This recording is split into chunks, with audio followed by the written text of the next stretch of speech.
টালিউডের আদর্শ তারকা জুটি দেব রুক্মিণী মৈত্র। তাদের প্রেম কাহিনী কারো অজানা নয়। অন স্ক্রিনের মতো অফ স্ক্রিনেও হিট এই জুটি। সম্প্রতি দুজনে এক ফ্রেমে ধরা দিয়েছেন কলকাতা আন্তর্জাতিক চলচ্চিত্র উৎসবে, কিন্তু তার মাঝেই শুরু নতুন গুঞ্জন। একটা সময় নিজেদের ভালো বন্ধু বলে পরিচয় দিতেন দুজনেই, তবে এখন আর প্রেমের কথা গোপন রাখেন না দেব রুক্মিণী। দেব এখন ব্যস্ত রয়েছেন খাদান সিনেমার প্রচারে, আর তার মাঝেই অনুরাগীদের হঠাৎ নজরে আসে ইনস্টাগ্রামে দেবকে আনফলো করেছেন রুক্মিণী। সম্প্রতি সামাজিক যোগাযোগ মাধ্যমে দেবের একটা ভিডিও ভাইরাল হয়, যেখানে দেব রসিকতার ছলে হঠাৎ করে বলে ফেলেন তিনি সিঙ্গেল। পরে অবশ্য ব্যাপারটি সামলে নিয়ে অভিনেতা বলেছেন, সাংবাদিকরা আসলে সিঙ্গেল বাইট নিতে চায়, তাতে কি।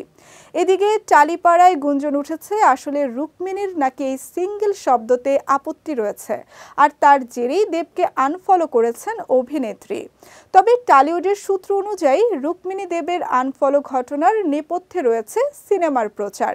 কেননা একদিকে যেমন আগামী 20 ডিসেম্বর আসছে দেবের খাদান, অন্যদিকে নতুন বছরেই মুক্তি পাচ্ছে রুক্মিণীর বিনোদিনী। তবে ফিল্মি ইতিহাস বলছে, সিনেমা রিলিজের আগে শুধুমাত্র প্রমোশনের জন্যই এ ধরনের গুঞ্জন রটে।